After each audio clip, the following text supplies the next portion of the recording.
संप्रसारक अमृतवाणी।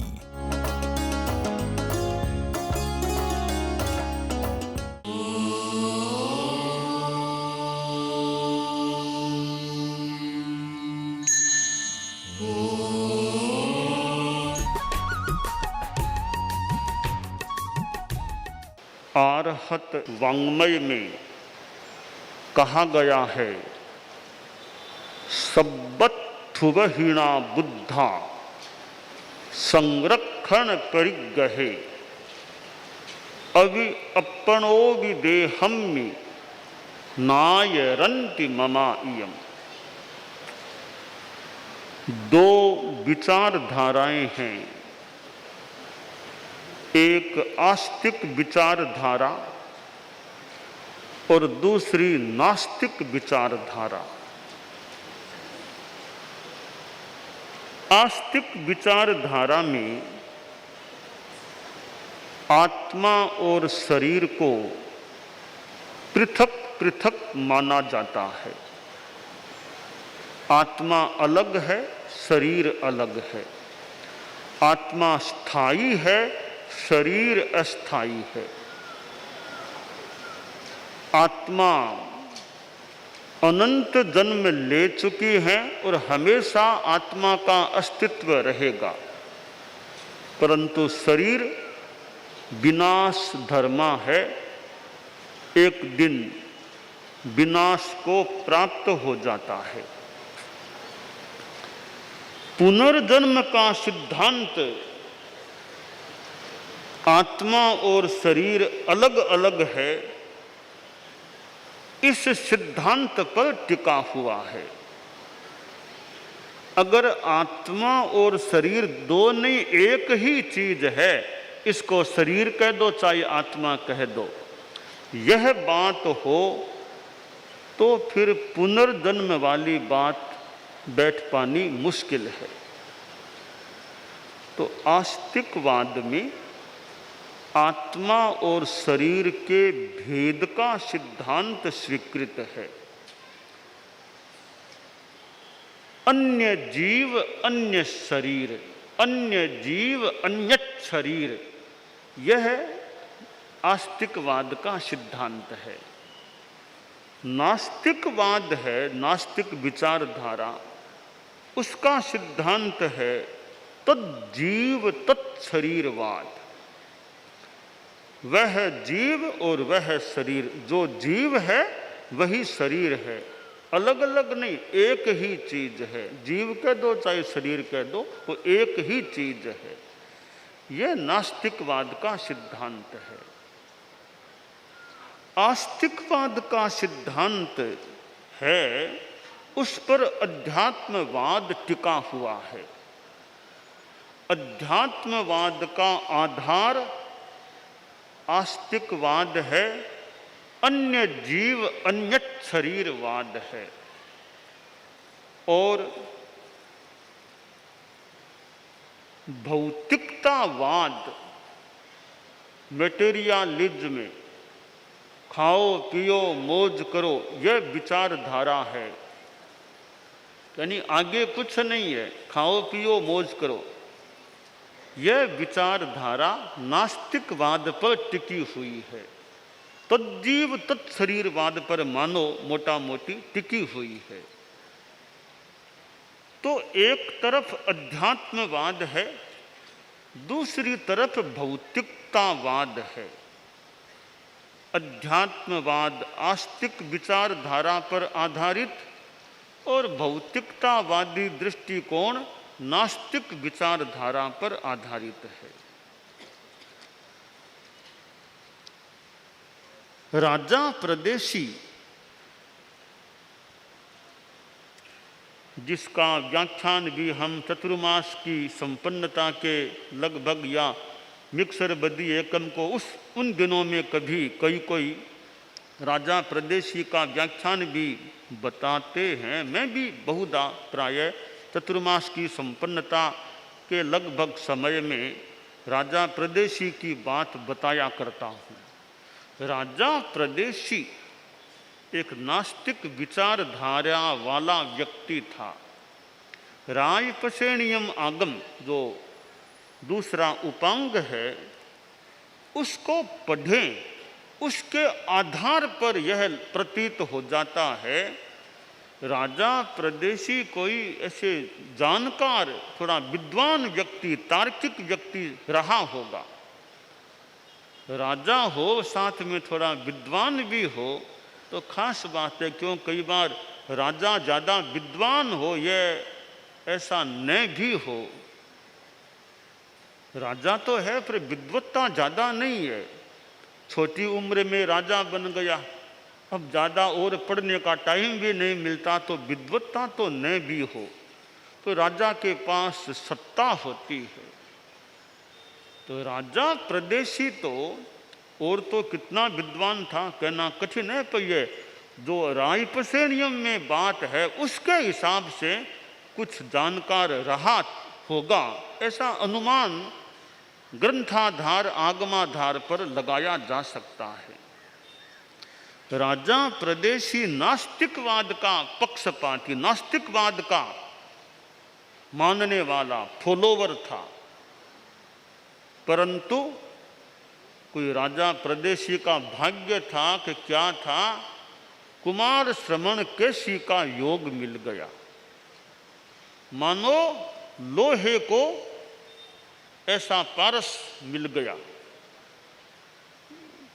कुमार श्रवण केशी जैसे भगवान पार्श्व की परंपरा के महान व्यक्तित्व, इस संदर्भ में राजा प्रदेशी की आसाधना न हो तो कुमार श्रवण केशी पारस थे, वो तो पारस की परंपरा की थे, पारस थे।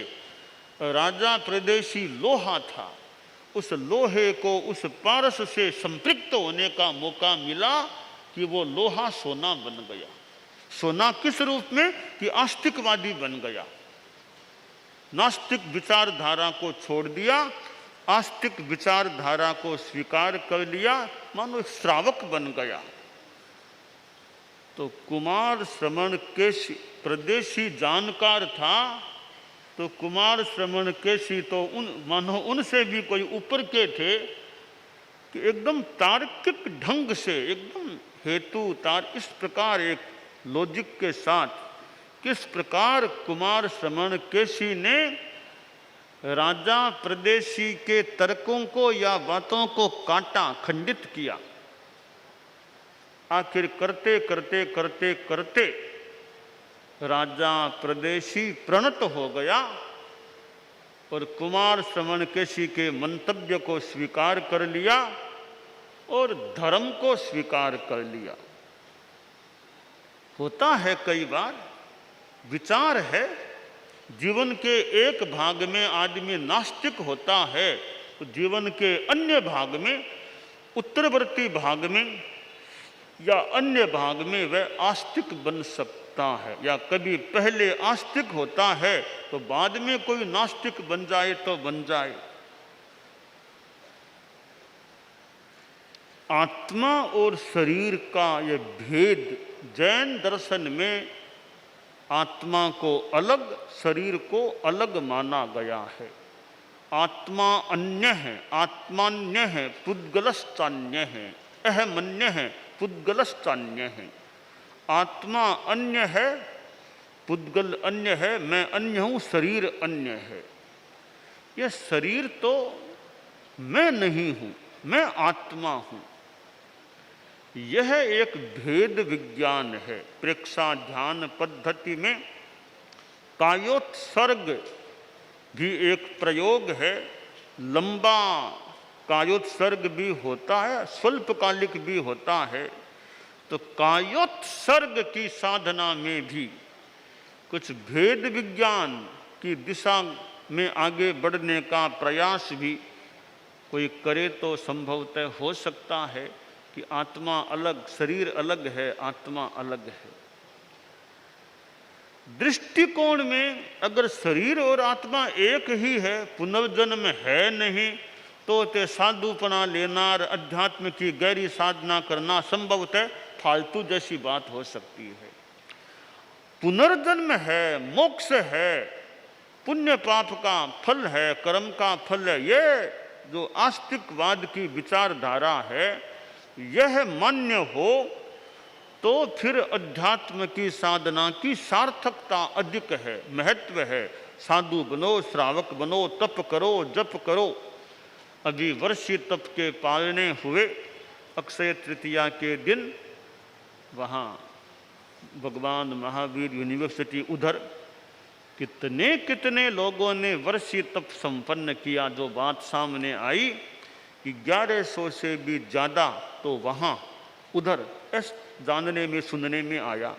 तो वर्षी तपस्या की साधना है और पुनर्जन्म का सिद्धांत स्वीकार है, आस्तिक विचारधारा स्वीकार है, तब तो इतना तप करना और साधना करना उसकी अधिक सार्थकता है।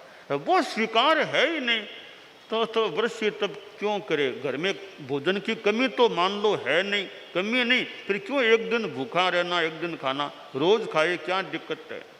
पर आस्तिकवाद, पुनर्जन्म, मोक्ष, यह सिद्धांत मान्य है तो भी तप करो, जप करो, साधना करो, साधुपना लो, श्रावकत्व लो, ताकि आत्मा मोक्ष की दिशा में आगे बढ़ सके। भगवान महावीर ने इतनी साधना की। कल भगवान महावीर का कैवल्य कल्याणक दिवस था, केवल ज्ञान प्राप्ति का दिन था, वैशाख शुक्ला दशमी। तो भगवान महावीर ने कितनी साधना की। अगर पुनर्जन्म में उनका विश्वास न होता तो भगवान महावीर क्यों इतनी साधना करते, क्यों घर छोड़ते? तो उन्होंने जितनी वो तपस्या साधना की तो कुछ विशेष उनका प्रयोजन रहा होगा। आत्मा शरीर का भेद विज्ञान मान्य रहा ही होगा, संभव है, तभी उन्होंने इतनी बड़ी यह साधना की होगी। और फिर केवल ज्ञान केवल दर्शन को भी वे प्राप्त हो गए, या केवल ज्ञान केवल दर्शन उत्पन्न हो गया। उत्पन्न नान दर्शन दरा, उत्पन्न ज्ञान दर्शन के धारक बन गए। भगवान महावीर जिन्होंने गृहस्थ जीवन में भी करीब 2 वर्षों तक एक विशेष अपनी साधक के रूप में मानो साधना की थी। जब उनको दीक्षा की अनुमति नहीं मिली तो 2 वर्ष और घर में रहे और एक साधक का सा, साधनाशीलता का सा मानो जीवन जिया। तो आत्मा और शरीर अलग है, तब इस साधनाशीलता की अधिक सार्थकता, अधिक महत्ता हो सकती है। हम देखते हैं छोटी छोटी उम्र में ही बालक साधु बन जाते हैं, साधना पथ पर आ जाते हैं। और छोटी उम्र में तो रिकॉर्ड में तो साध्वी है। हमारे धर्म संघ में सबसे कम उम्र में दीक्षा लेने वाली तो महासती गुलाबा जी। उन्होंने जितनी छोटी वय में दीक्षा ली उतनी छोटी वय में किसी भी साधु ने दीक्षा नहीं ली और अन्य किसी साध्वी ने भी दीक्षा नहीं ली। संभवतः 8वां वर्ष चालू था, उसी दौरान उन्होंने दीक्षा ले ली थी। तो एक स्वनाम धन्या मानो साध्वी है, आज तक उनके रिकॉर्ड को तोड़ने वाला इस तेरह पंथ में तो आज की इस घड़ी तक तो कोई जैसा इतिहास ज्ञात है हुआ नहीं। 263 वर्ष तेरह पंथ के इतिहास के पूरे हो रहे हैं। यानी जीवन के 8वें वर्ष में दीक्षा लेने वाला, यानी उनसे कम उम्र में दीक्षा लेने वाला संभवतः आज तक कोई चारित्रात्मा नहीं हुई। तो साध्वी गुलाबा जी का यह कीर्तिमान है, इतनी छोटी उम्र में दीक्षा ली और बहुत लंबा जीवन काल पाने में साध्वी विदामा जी कीर्तिमान है। साध्वी विदामा जी कालू में उधर है, कालू लूणकण सर कालू में है। संभवतः 105वां वर्ष उनका चल रहा होगा जीवन काल का। और कोई चारित्रात्मा हमारे धर्म संघ में आज तक 100 पार करने वाला कोई नहीं हुआ। एक साध्वी जी तो आज भी यानी विद्यमान 104 वर्ष संभवतः पार कर चुकी हैं। तो यह भी कीर्तिमान है। जीवन लंबा जीना ठीक है, बहुत बड़ी बात नहीं। संयम का जीवन जीना वो एक अपने आप में विशेष बात हो सकती है। शतायु हो मंगल कामना की जाती है, वो तो शतायु से भी ज़्यादा, 100 से भी ज़्यादा उम्र वाली हो गई है। तो संयम जीवन भी उनका लंबा है, संयम पर्याय भी लंबा है और बहुत लंबा, वर्तमान में बहुत मतलब लंबे पर्याय वाली चारित्रात्मा है। तो चारित्र आखिर ग्रहण करने की सार्थकता तब ज़्यादा है जब आस्तिकवाद हो, आत्मा अलग शरीर अलग, यह सिद्धांत मान्य हो, तो चारित्र ग्रहण की अधिक सार्थकता सिद्ध हो सकती है। तो यह सम्यक दृष्टिकोण की बात, तो आत्मा शरीर अलग है, यह अवधारणा एक धर्म के क्षेत्र में मान्य है, अध्यात्म के क्षेत्र में, धार्मिक जगत में मान्य है। और कोई कोई व्यक्ति नास्तिक विचारधारा का भी हो सकता है, क्योंकि आदमी का यह रुझान रहे कि भाई तथ्य क्या है, मैं तथ्य को खोजूं, दुनिया में तथ्य क्या है, याथार्थ क्या है।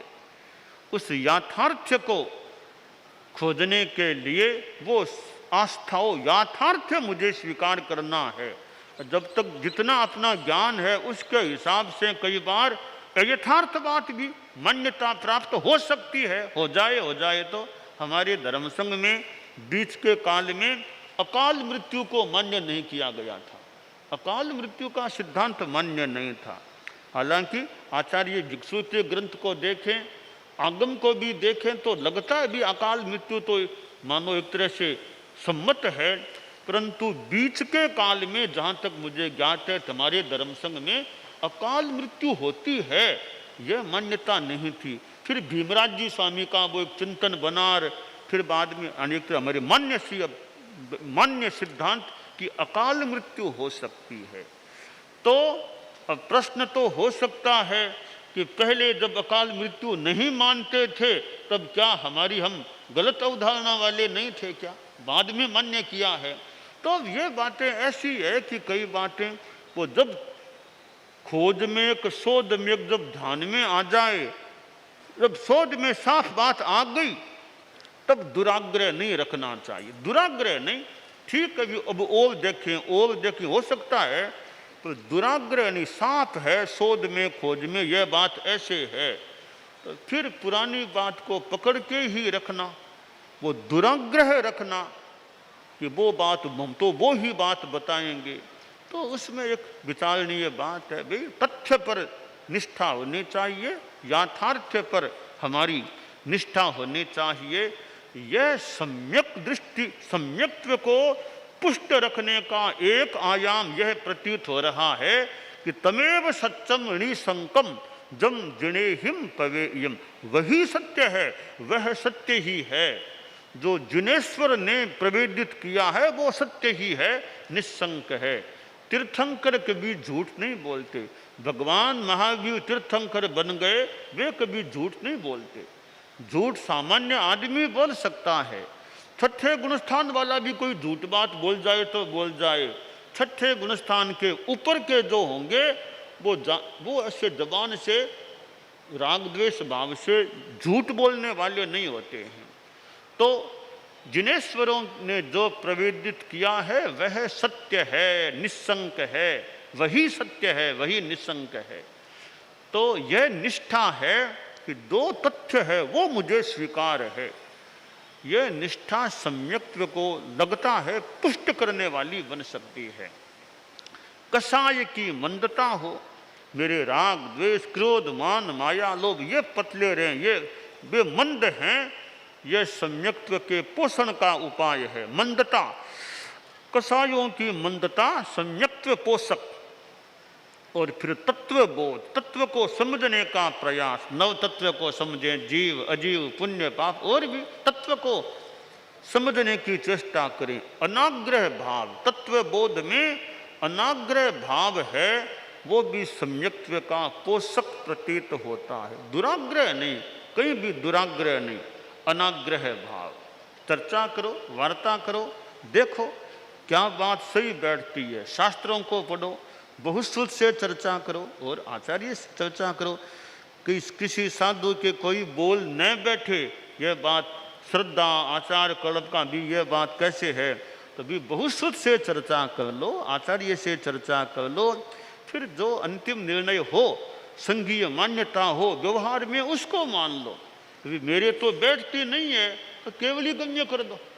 कभी मेरे ये मान्यता नहीं बैठती, कोई बात नहीं, नहीं बैठती तो यह सोचो कि निश्चय में जो केवली जाने वही सत्य है, और मेरे मन की यह समझ है, और व्यवहार में जो संघीय मान्यता है उसको मैं संघीय मान्यता के रूप में स्वीकार करूं। बाकी कभी केवली बनेंगे तो वो हमें भी जो तथ्य वो सामने आ सकेगा। तो केवली गम्य कर दो, खींचतान फालतू मत करो। कभी मेरे मन में तो वो बात है कि आश्रव जीव है या अजीव। कभी आश्रव की मान्यता तो जीव की है, हमारे धर्म संघ में आश्रव को जीव माना गया। कोई कभी मुझे तो जीव नहीं लगता, ठीक है, और चेष्टा कर लो, नहीं बैठता तो कोई बात नहीं। तुम्हारे मन में वो नहीं बैठती, आश्रव जीव की बात है, तुम्हारे मन में कि आश्रव एकदम जीव तो नहीं है, तो एक काम करो कि यह सोचो केवली जो जाने वही सत्य है। एक बात यह बात तो ठीक है। दूसरी बात है भी कि मेरे मन में यह बात है, तुम्हारे मन की बात तुम्हारे पास पड़ी। तीसरी बात है कि संघीय मान्यता की कोई बात चले तो यह कह सकते हो भी हमारी संघीय मान्यता यह है, नहीं तो तुम्हें झूठ की बात भी संघीय मान्यता हमारी यह है। और क्या, तुम इस विषय में बखान में चर्चा करो ही मत। तुम्हारे मन में थोड़ी बात है तो इस विषय को बखान में छुओ मत, और बहुत विषय उनकी चर्चा कर लो। कोई चर्चा वार्ता चले भी ठीक है, इस विषय को छोड़िए और बात करते हैं तो ठीक है।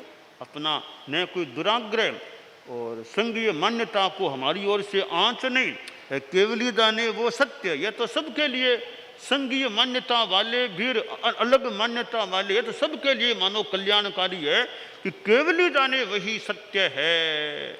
मेरी बात में फर्क हो सकता है, तुम्हारी बात में फर्क हो सकता है, केवली के ज्ञान में फर्क नहीं, वो जो जाने वही सत्य है।